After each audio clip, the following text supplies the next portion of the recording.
We recommend that if you're traveling from Manila CBD to Boracay or any other island really, that you get to the airport at least 90 minutes beforehand. Now, this is because they have pre-queues to get into the airport, and then you've got to go through dropping luggage and checking in. This can be quite a complicated process if they have a lot of people that's going to board that flight. Now, take into consideration where you're located in Manila. Normally I'm in BGC. That's about a 15 to 30 minute ride at the time of day that I go.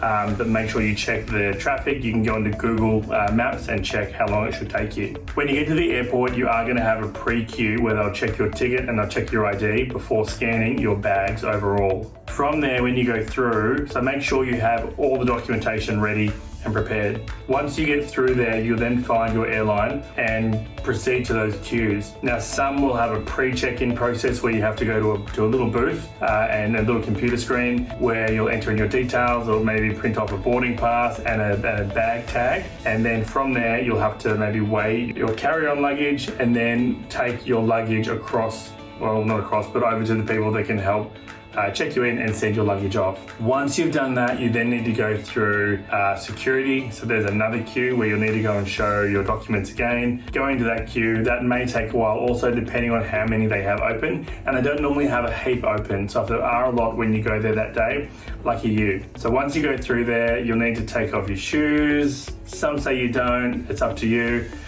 Put everything outside of your bag, your laptops, everything goes outside the bag, onto the tray. That'll go through and then you'll walk through the scanning device. When you walk through there, you're in the domestic terminal. Now, there's not much there that's going to draw your attention and want to make you feel like I'm happy to be at the airport. If you've got a Priority Pass Lounge membership, there is a Priority Pass Lounge. It is not great. There is nothing that you can really do in there. There's some light soft drinks, some light food, tea, coffee, but otherwise it's just another place to sit. They do have some other coffee places, some local sandwich places or sweet places scattered along the way. You can buy Pringles and some type of crisps and chips, but I would recommend if you really want to take some snacks with you, buy them at a supermarket before you get in the Grab to go to the airport and just have that in your bag. You can buy bottles of water through there, that's fine. It's not the most organised process when you are going to get on a plane.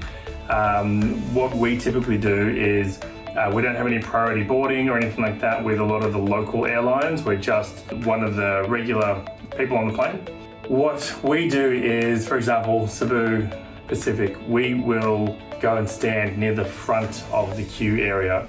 They will board kids and people that need assistance first, that's fine, but we stand at the front. So when they do say, okay, after they've started to board those people, just walk in the queue, right? Don't wait for them to say we're now boarding everybody else from rows 16, 30. When it looks reasonable, they've started to die down, just start to walk in the queue, and then they will allow you to go on. When you're on the plane, again, as per my previous recommendations, get an aisle seat, again, because it means that when the plane lands, it's easy for you to get up, grab your bag, and you don't need to wait for everybody else to take their time in getting up. Now, we're going to reference and talk about Boracay. When you arrive in Boracay, you'll land on the tarmac and you will get off the plane on the tarmac through the stairs. You'll then walk down the stairs and walk across to the terminal where they'll do their luggage.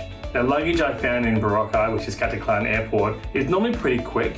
It comes out and then one person will just unload the truck onto a stand, not a conveyor belt.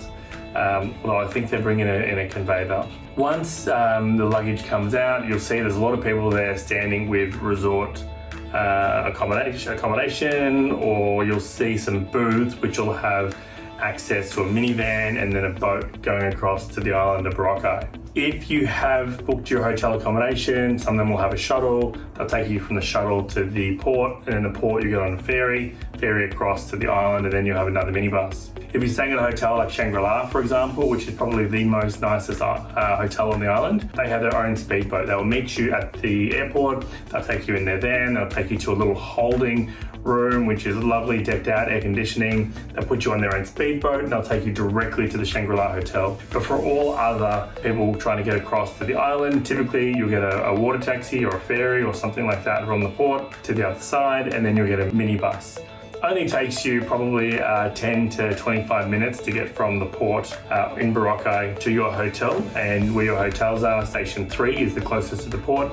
Station 2, probably where all the nightlife and all the activity happens, and then Station 1, more resorts, a bit more relaxed and spaced out. So just make sure again that when you're going from the luggage, you pick up your luggage, you either find your hotel that has a shuttle or pre-book a shuttle across, or you can just turn up there, and it's about 1,000 peso to get across, which is about 30 odd Australian dollars. Once you get to your hotel, now it's time to drop your bags in the room. Hopefully it's ready and you can just relax.